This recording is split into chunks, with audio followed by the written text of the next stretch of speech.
Hello everyone and welcome to another video. আজকের এই ভিডিওতে আমরা যেই জিনিসগুলো কভার করব they will be focused on describing a person effectively using a 16-point framework.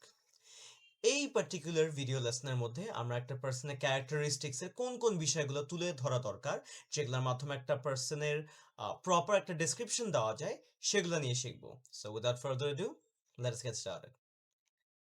First things first, section 1, that is the opening or orientation, যেটা হচ্ছে আমরা শুরুতে যখন ডেসক্রাইব করব কোন কোন জিনিসগুলো নিয়ে কথা বলবো. First, we have relation to you, অর্থাৎ যেই মানুষটাকে আপনি বা আমরা ডেসক্রাইব করব সে আমাদের সাথে কিভাবে রিলেটেড, হোক সেটা ফ্রেন্ড, রিলেটিভ, হোয়াটসোএভার. এইখানে আমরা যে জিনিসটা বেসিক্যালি কভার করব কিভাবে রিলেশনটা আসলে ইনভলভ, নট জাস্ট হ্যাঁ আমার ভাই লাগে আমার কাজিন লাগে, একটু ডিটেলসে যাব. একটা এক্সাম্পলের মাধ্যমে যদি আমরা দেখতে চাই, তানভীর ইজ মাই কাজিন দো he is always felt more like N older brother. তার মানে জাস্ট কাজিন না, সে কোন তার বন্ডটা কতটা স্ট্রং সেটাও বলছে এখানে. We grew up in the same house for nearly 10 years, sharing a room until I was 14, so he's been part of almost every memory from my childhood. তার মানে রিলেশনের যে কোর ডেপথটা সেটাও কভার হচ্ছে. ম্যাক্সিমাম মানুষ খালি এটা বলে যে he is my brother, he is my father, he is my sister, she is my sister and all that staff. But আমরা যদি এক্সাম্পলে দেখি, ফার্স্ট যে জিনিসটা বলা হচ্ছে মেইন যে অ্যাসপেক্টটা কিভাবে রিলেটেড, সেকেন্ড যে জিনিসটা রিলেশনের যে ইনার মিনিংটা ইমোশনাল অ্যাসপেক্টটা সেটা, থার্ড যেটা অনেক আগের থেকে একদম ওভারঅল কতদিনের রিলেশন বা কতদিন ধরে তাকে চেনা জানা হচ্ছে এই জাতীয় ব্যাপার, and last but not the least কতটা স্ট্রং ভাবে সে bonded. Next we have background and a back story. এখন ব্যাক স্টোরি বলতে একটু কাইন্ড অফ ড্রামাটিক একটা ক্যারেক্টার মতো মনে হতে পারে যে কিরে কোন ফিল্মি একটা ইয়ের মধ্যে চলে আসছি, বাট আই অ্যাসিওর ইউ এতটা কমপ্লিকেটেড কিছু না. এখানে আমরা বেসিক্যালি যেটার মধ্যে যাব, early hardship builds lasting character. Although it's a phrase, but it kind of covers how the person grew up. মানে সে আসলে কিভাবে বেড়ে ওঠে. এখন অবভিয়াসলি আমাকে জোর করে একটা পার্সনের হিস্ট্রিকে একদম হার্ডশিপ দিয়ে ভরে একদম দুঃখভারী কাহিনী মার্কায় কোনো কিছু করতে হবে না. I don't need to create a sob story to make a person look good. It is solely dependent on the person you describing. কারণ আমি যদি একটা সেলিব্রিটিকে ডিসক্রাইব করতে চাই অ্যান্ড তার ব্যাকগ্রাউন্ড খুব হাম্বল বিগিনিংস, মানে খুব পোর বা বাজে অবস্থা থেকে থাকে, তখন অবভিয়াসলি হার্ডশিপের ব্যাপার আসে. বাট ইটস নট নেসেসারি যে এটা সব ক্ষেত্রে হবে. সো আমরা একটা এক্সাম্পলের মাধ্যমে ডিটেলস চাই. He grew up in a small town near Sylhet, the eldest of 4 siblings. তার মানে কোথায় গ্রো আপ করেছে, কোথায় সে বড় হয়েছিল, এবং তার ফ্যামিলি হালকা একটা ইনফরমেশন দিল. When his father fell ill, Tanvir was only 16 and had to start helping at the family's small hardware shop after school. That early responsibility shaped much of who he is now. Although this example might look a bit struggling, it's not necessary. কারো যদি background এরকম না থাকে, it is 100% not required for you to give produce such a background. এখানে আমরা যদি একটু dissect করে দেখি প্রত্যেকটা জিনিসকে, প্রথমে আমরা যেটা দেখছি একদম অ্যাকচুয়াল লোকেশনটা কোথায়, অ্যান্ড এরপরে যে দুইটা পার্ট দেখছি যেটা হচ্ছে 4 siblings অ্যান্ড তার ওই সিবলিংদের মধ্যে তার পজিশনটা কত. নেক্সট যেটা দেখছি তার একটু হালকা পাতলা তার ফ্যামিলির কন্ডিশনটা কেমন ছিল, সে কখন থেকে তার কাজকর্ম বা যেটার কারণে তাকে চেনা হচ্ছে বা যেটার কারণে সে ডিস্টিংগুইশড, সেই জিনিসটা অ্যাকচুয়ালি কখন থেকে স্টার্ট হচ্ছে. Moving on to section 2, who they are, that is based on the core of the character. একদম তারা মানুষ হিসেবে পার্সোনালি ভিতরে তারা কিরকম সেটা. So first of all personality. এখন যারা আমার আগের ভিডিওগুলো দেখেছেন, specially the informal self introduction, ওখানে দেখলেই বুঝবেন যে পার্সোনালিটি অনেক রকমের হয়ে থাকে. So I am just gonna cover a basic aspect of it in this video. First of all, it is who they are, and through the example we'll see he's calm under pressure. তার মানে কোনো serious সিচুয়েশনে সে প্রথমে crack করে ওঠে না, মানে আটকে ওঠে না বা চিৎকার চেঁচামেচি করে ওঠে না. খুব ঠান্ডা একটা অ্যাটমসফিয়ার, মানে ডিমিনার বা আউটলুক সে মেনটেন করে. যেমন I have seen him stay composed অর্থাৎ নিজেকে শান্ত রাখা, একদম গুছিয়ে রাখা during a family emergency when everyone else was panicking. মানে সবাই যখন দৌড়াদৌড়ি করছিল তখন তাকে ওই অবস্থাতেও তাকে আমি খুব ঠান্ডা অবস্থায় দেখেছিলাম। He is also fiercely loyal, এটাও কিন্তু পার্সোনালিটি একটা ব্যাপার, and has a dry sense of humour that he deploys so deadpan people often don't realize is joking until a few seconds later. Dry sense of humour বলতে তার মানে রসিকতার যেই ধরনগুলা, যে manner, যে বিহেভিয়ার, যে ইন্টারাকশনগুলো খুব ইজিলি বোঝা যায় না। অ্যান্ড আমরা যে দেখছি that he deploy so dead pan, মানে তার যোগগুলা এতটাই সাদামাটা হয়ে থাকে যে মানুষের বুঝতে বুঝতে অনেক সময় লেগে যায়। এখন আমরা এখানে পার্সোনালিটি কয়েকটা পার্ট দেখছি। Number one is calm, number two loyal, and number three dry sense of humour. খেয়াল করবেন এখানে কিন্তু একটু ছোট ছোট শর্ট স্টোরির মতো দেওয়া হচ্ছে, যেগুলোকে অ্যানেকডোট বলা হয়। স্পেশালি এই যে I've scene him stay compose during a family emergency, এই জিনিসটা কিন্তু একটা ছোটখাটো একটা স্টোরির মতো। আপনারা চাইলে আহ, ভালো আকারে এক্সপ্লেনেশন এনশিওর করার জন্য এরকম ছোটখাটো অ্যানেকডোটস ইউজ করতে পারেন। Next we have good and bad sides. এখন স্বাভাবিকভাবেই সবার ভালো খারাপ দিক থাকবে, that is the balance of strengths and weaknesses. Now please do not confuse strengths and weaknesses as something related to a formal job site, ঠিক আছে? এটা জাস্ট বোঝার খাতিরে দেওয়া। সো he's remarkably patient, যেটা একটা good side. He once spent an entire weekend teaching our youngest cousin to ride a bike without ever raising his voice. তার মানে সে খুব বেশি ধৈর্যশীল, এতই ধৈর্যশীল সে একটা এন্টায়ার মানে ছুটি শুক্র শনি, উইকেন্ড আমাদের ক্ষেত্রে বেশিরভাগ শুক্র শনি হয়ে থাকে, মানে পুরা শুক্র শনি সে কাটিয়েছিল কিভাবে? সবচেয়ে ছোট কাজিনকে সাইকেল চালানো শেখানোতে, কোনো জোরে কথা বলা ছাড়া। অ্যান্ড আমরা জানি একটা বাচ্চাকে, একটা ছোট বাচ্চাকে যে কোনো কিছু শেখানো কি পরিমাণ চ্যালেঞ্জিং হতে পারে।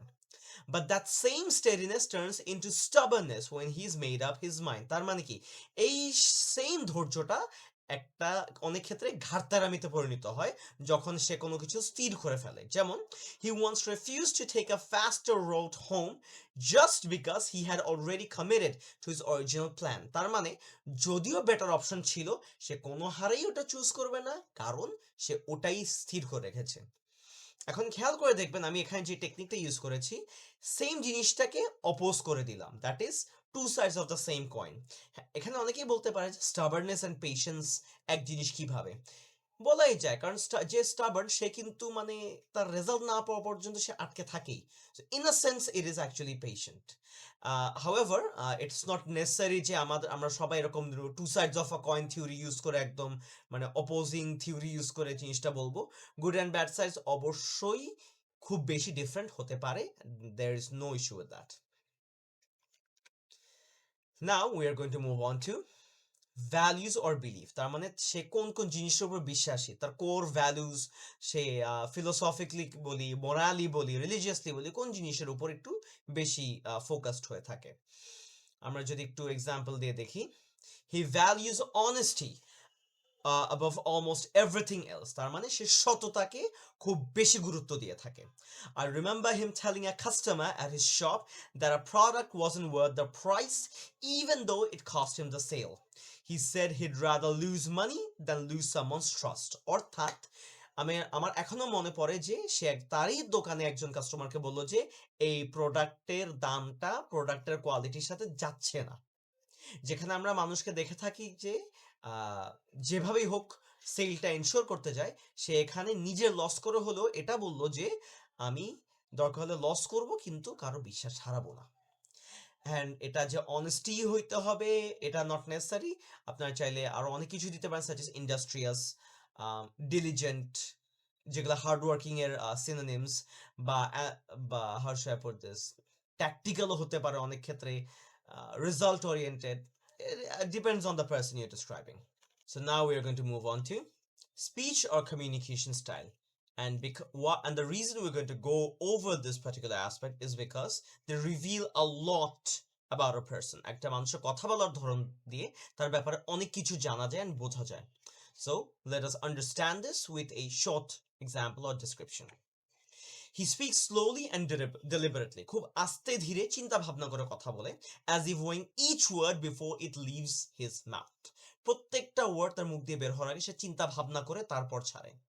Then mid conversation he'll drop a one liner so dry that half the room misses it the first time. অর্থাৎ এমন একটা লাইন বলবে যেটা কোনো রসকসবিহীন, এতটাই রসকস ছাড়া যে দেখা গেছে রুমের অর্ধেক মানুষ সেটা মিস করবে। কিন্তু তার একটা catch phrase, he has that this catch phrase, মানে যেটার মাধ্যমে তার মানুষ তার কথার দিকে অ্যাটেনশনটা দেয়। Sure that will work out fine, that he says with such a flat tone you can never tell if he means it or not. তার মানে কি, আমরা প্রথম পার্ট থেকে বুঝতে পারলাম যে সে অনেক কিছু খুব চিন্তা ভাবনা করে কথা বলে, যাই বলুক না কেন। বাট সেকেন্ড পার্ট থেকে বোঝা যাচ্ছে সে খুব মানে হাস্য বলতে হিউমারলেস কথাবার্তা বলে থাকে, অ্যান্ড এটা একটু আনক্লিয়ার যে তার কথার অ্যাকচুয়াল মিনিংটা কি। এখন এটা খুব মিস্টেরিয়াস মনে হতে পারে, বাট ইন রিয়ালিটি এরকম অনেক মানুষই আসলে আছে। Moving on to section 3, what they do, their life and behavior, তাদের কাজকর্ম, জীবনযাপন, বিহেভিয়ার ইত্যাদি। First we have daily routine, তাদের প্রত্যেক দিনের অবস্থা কাজকর্ম কিরকম হয়ে থাকে, অ্যান্ড এটা তাদের ডিসিপ্লিন অ্যান্ড প্রায়োরিটিস, সে কোন জিনিসের উপর ফোকাস করে অ্যান্ড করে না এগুলোর উপর খুব ভালোভাবেই আলোকপাত করবে।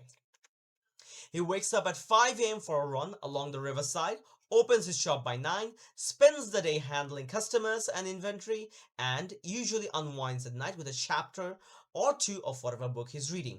তার মানে এই রুটিনটা দেখে কি বুঝলাম আমরা, সে খুব আর্লি রাইজ করে আর খুব আর্লি ঘুম থেকে ওঠে, সে ফিটনেসের প্রতি খুব ফোকাসড, সে তার কাজকর্মের প্রতি খুব ডেডিকেটেড, অ্যান্ড সে খুব পিসফুল একটা মোড অফ রিল্যাক্সেশন প্রিফার করে, যেটা আমরা দেখছি বই পড়ার মাধ্যমে সে নিজেকে আনওয়াইন্ড করে। আনওয়াইন্ড মানে সোজা কথায় রিল্যাক্স করা। Next we have hobby, passion, aspiration, aims. এগুলা আমরা চাইলে আলাদা করেও বলতে পারি বা একসাথেও চাইলে বলতে পারি। So let's take a look. Photography is his real passion outside of work. He carries a second-hand DSLR everywhere and has thousands of street photos saved on his laptop. He has been setting aside a portion of his earnings for years now, with the goal of eventually opening a small studio of his own. This combination of a hands-on creative hobby and a long-term personal goal shows how passion and ambition can coexist quietly in someone's everyday life.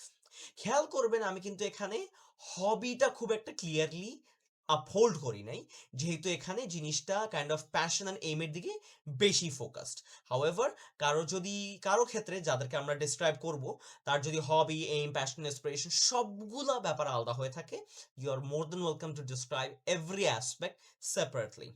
আমরা একটু এখানেই দেখি, যেটা আমরা দেখলাম DSLR সে সবসময় হাত নিয়ে ঘুরে, তার ফোনের ল্যাপটপের মধ্যে অনেক ছবি আছে, এই পার্টটাকে আমরা হবি হিসাবে কাউন্ট করতে পারি। Setting aside a portion of his earnings for years now with the goal of eventually opening a small studio of his own, যেটা আমরা কি এইম বা অ্যাসপিরেশনের আন্ডারে ফেলতে পারি। তো যেটা দেখা যাচ্ছে ইন টোটাল কিন্তু হবি, অ্যাসপিরেশন, এইম, প্যাশন সবগুলো একসাথে চলে আসে ডিসক্রাইব করতে গেলে। বাট কারো যদি মনে হয় যে না একটু ডিটেলস হাইলাইট করা দরকার, যেহেতু সবগুলো ডিফারেন্ট হওয়ার কারণে, you more than welcome to do so. Moving on, likes and dislike. এখন লাইকস অ্যান্ড ডিসলাইকস এর ব্যাপারটা অনেক ক্ষেত্রে একটু যতটা সিম্পল, আবার অনেক ক্ষেত্রে একটু আনক্লিয়ারও। কারণ একটা মানুষ অনেক কিছু পছন্দ বা অপছন্দ করে, তাহলে আমরা বলবো কোনগুলা, তার প্রেফারেন্সেস গুলা। অ্যান্ড প্রেফারেন্স বলতে কোনগুলো, যেগুলো তাকে অ্যাকচুয়ালি রিফ্লেক্ট করে, যেগুলোর মাধ্যমে তার একটা প্রপার ডেসক্রিপশন আমরা দিতে পারবো। So let's take a look at an example. He loves anything with too much chili in it to the point where the rest of us can eat from the same plate. তার মানে এত বেশি ঝাল খায় যে অন্য কেউ ওই প্লেট থেকে খেতেই পারবে না, এতই ঝাল, মানে খেলে মারা যাবে। And he never misses a football match when his favorite club is playing. On the other hand, he has almost zero tolerance for lateness. He once left a friend behind at a bus stop after waiting exactly 10 minutes no more. তার মানে আমরা কি কি দেখলাম, তার খাবারের ব্যাপারে একটা প্রেফারেন্স দেখলাম, তার ফুটবলের ব্যাপারে একটা প্রেফারেন্স দেখলাম, অ্যান্ড তার সময় নিয়ে পাংচুয়ালিটির ব্যাপারে প্রেফারেন্স রাখলাম। ৩টা জিনিস। এখন এই ৩টা জিনিসতে আমরা তার ব্যাপারে কি জানতে পারলাম? ফুডের ক্ষেত্রে সে খুব এনার্জেটিক ফুড পছন্দ করে, নাম্বার 1।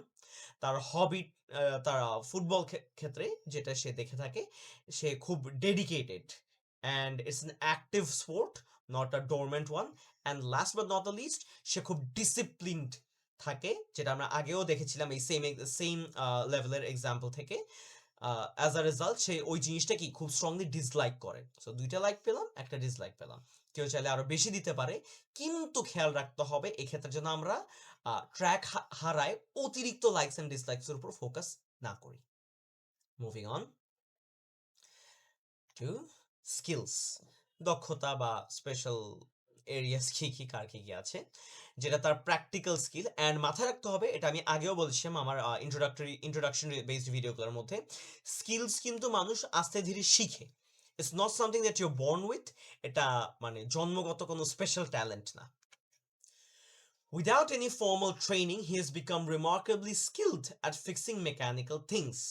এখন এই লাইনটা শুনে প্রথমে মনে এটা আসতে পারে যে আমি তো একটু আগে বললাম যে বাইবর্ন কিছু না, বাট ইটস আ ন্যাক। এখানে এই ক্ষেত্রে একটা ন্যাক বোঝাচ্ছে। ন্যাক বলতে কি, মানে ইজিলি ধরতে পারছে। He's repaired our car engine using nothing but a borrowed wrench set and a YouTube video. তার মানে অবভিয়াসলি সে শিখেই কিন্তু করেছে বা মেথড দেখেই করেছে।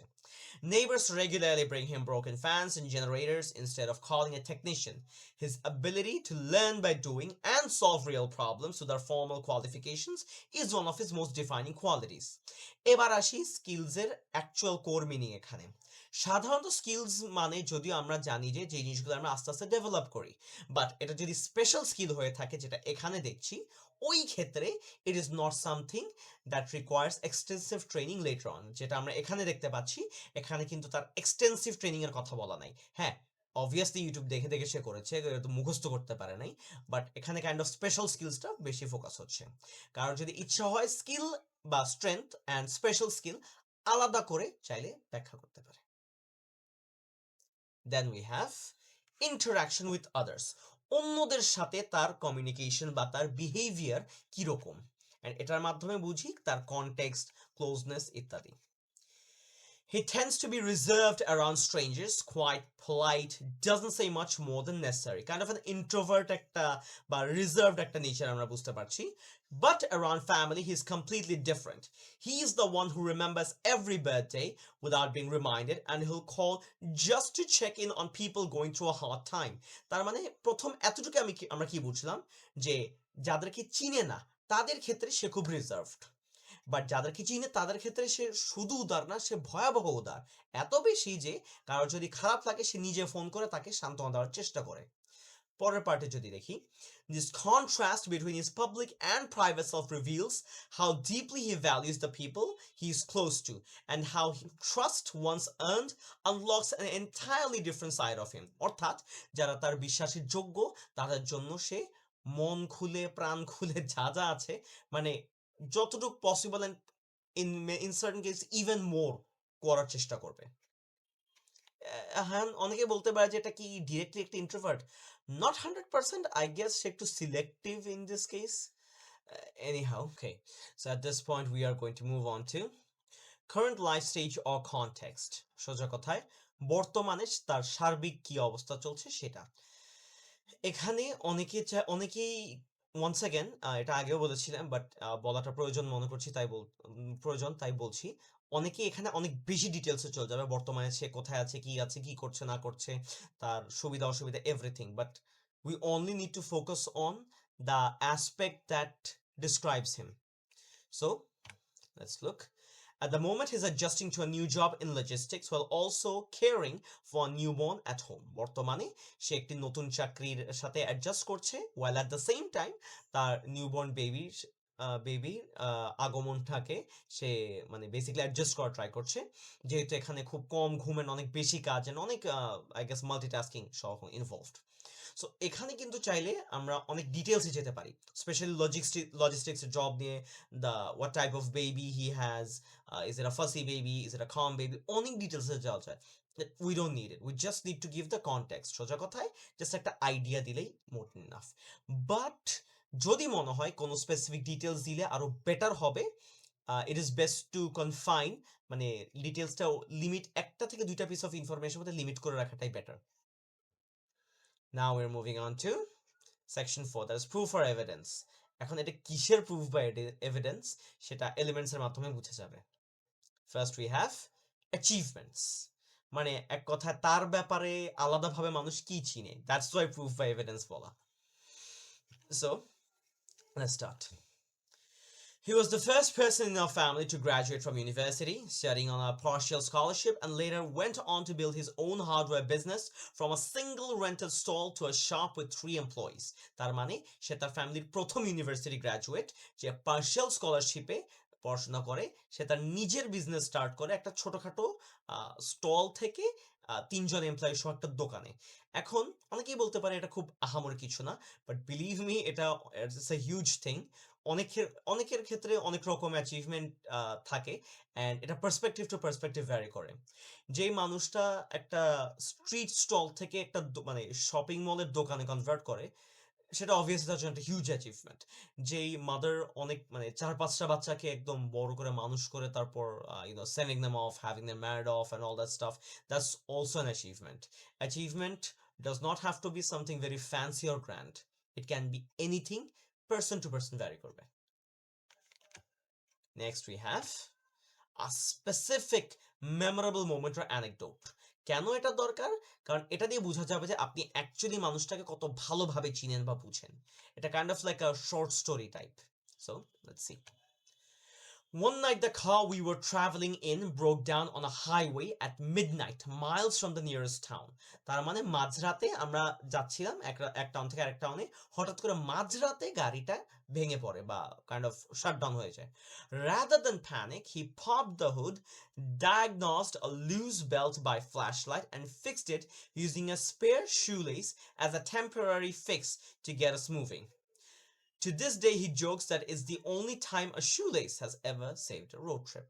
সোজা কথায় এটা তার স্কিলস, তার পার্সোনালিটি, তার ক্যারেক্টার সবকিছুর একটা মিক্সচার দিয়ে একটা শর্ট স্টোরি। কারণ আমরা কিন্তু আগে এই সবকিছু কিন্তু দেখে এসেছি, স্পেশালি তার সে যে মেকানিক্যাল তার স্কিলস আছে, এটা কিন্তু আমরা আগে দেখেছি। সে যে প্যানিক না করে ঠান্ডা মাথায় কাজ করে, এটাও দেখেছি। এন্ড সে যে খুব ভালো দক্ষতার সাথে কাজ করতে পারে, সেটাও আগে দেখেছি। সবগুলো মিলিয়ে কিন্তু স্টোরিটা হচ্ছে। সো আমরা যখন এরকম অ্যানেকডোট বা মেমোরেবল মোমেন্টের কথায় যাব, আমাদেরকে মাথায় রাখতে হবে এটা যেন আমাদের আগের ক্যারেক্টার্স বা পয়েন্টসগুলোর সাথে রেলেভেন্ট হয়, আন্দাজে উড়াধুরা যেন কোনো স্টোরি না হয়।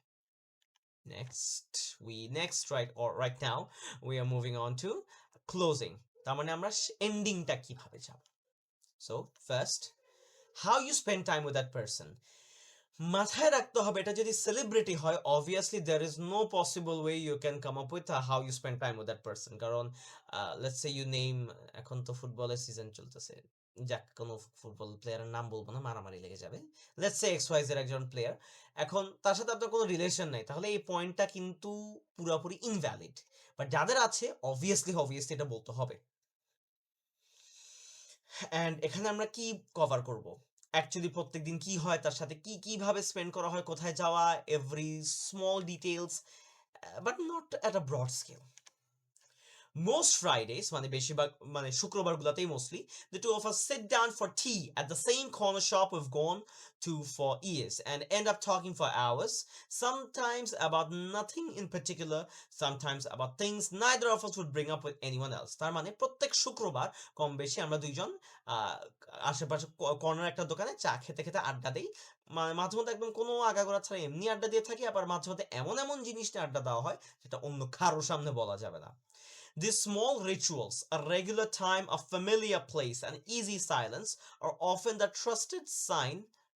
are often the truest sign of closeness. কেন?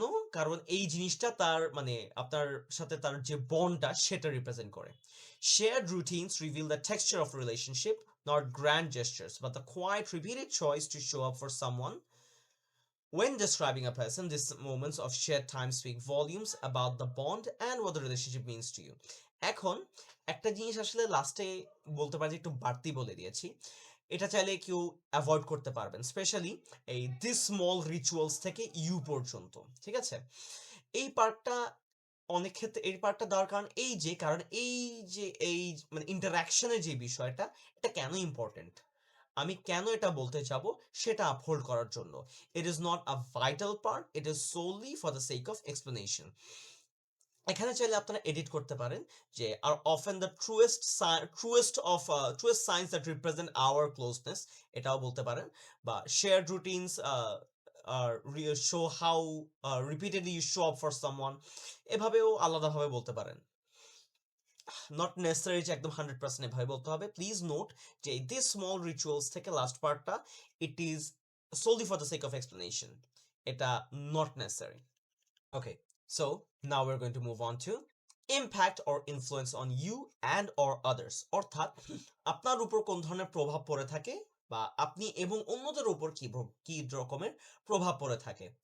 একটা জিনিস মাথায় রাখতে হবে, ইম্প্যাক্ট ও ইনফ্লুয়েন্স অন ইউ, এটা স্পেশালি যখন ক্লোজ কোনো পার্সনের ক্ষেত্রে হয়ে থাকে, relative, your teacher, your friend, whatsoever, and or others সাধারণত সেলিব্রিটি বা টিচার্স বা এই জাতীয় ক্ষেত্রে হয়ে থাকে। সো জায়গা বুঝে মানে পার্সন বুঝে আসলে এই জিনিসটার ডেসক্রিপশনের লেন্থটা ম্যাটার করবে। So let's start. From him, the biggest lesson has been that patience isn't a weakness. It's uh, it's its own kind of strength. এখানে it's যে জিনিসটা আসলে এটা হচ্ছে it is its, এটা পার্সিভ বোঝাচ্ছে। আমি নিজে আসলে হঠাৎ করে দেখো, আমি নিজে আসলে sometimes fumble করি, sorry for that. Watching him stay steady through everything from his father's illness to a broken down car at midnight has changed how I handle my own moments of frustration. His example is a quiet but powerful reminder that composure, consistency, and care for others are not passive traits. They are choices made again and again under pressure. অর্থাৎ এই পার্সনের ক্ষেত্রে author বা speaker কি বলতে চাচ্ছে, যে তার থেকে সে পেশেন্সের ভার্চুটা শিখতে পারে। এটা শিখে যে পেশেন্স কোনো দুর্বলতা না, পেশেন্সটা কিভাবে ধরে রাখতে হয়, পেশেন্স কিভাবে অনেক পাওয়ারফুল লেভেলে, অনেক হাই লেভেলের রেজাল্টস প্রডিউস করে, and much more. So at this point, let us wrap up and go over the things that we have discussed so far using the 16-point framework for describing a person with a hilarious and average caricature. Anyhow, first of all, we have the opening, যেখানে আমরা relation, background, ব্যাকস্টোরি এগুলো নিয়ে cover করব। Secondly, তারা কে, তাদের personality, ভালো খারাপ, তারা কিসের উপর গুরুত্ব দেয় এবং তাদের স্পিকিং বা স্পিচ স্টাইল। নেক্সট, তারা কি করে, ডেইলি রুটিন, তাদের হবি, প্যাশন, এইমস এর যে কম্বিনেশনটা, ইন্টারাকশনস অ্যান্ড সার্বিক চিত্র, যেটা বর্তমানের বর্তমান সার্বিক চিত্র। দেন প্রুফ বা এভিডেন্স, যেখানে অ্যাচিভমেন্ট বা কোনো স্পেশাল শর্ট স্টোরি যেটা আগের পয়েন্টগুলো দেওয়া হচ্ছে সেগুলোর উপর বেস করে। Closing and pay off, closing এর দিকে আমরা যেটা ফোকাস করব, তার সাথে ওই স্পেসিফিক পার্সনটার সাথে আমরা কিভাবে টাইম স্পেন্ড করি এবং অ্যান্ড তা সেই পার্সনটা আমার এবং অন্যদের, আপনার বা আমার এবং অন্যদের উপর কিরকম প্রভাব ফেলে থাকে। So use all of them to produce your own personal description. And with that, thank you for watching, and if you have any comments or any queries, please leave them in the comment section. And yes, this is not the only aspect of describing a person. আমরা জানি যে একটা মানুষের খালি characters না, তার physical ফিচার্সেরও অনেক description থাকে। It's a bit lengthy because there's a lot of aspects to cover, but it'll be coming soon, so stay tuned, and yeah, that's all. Bye.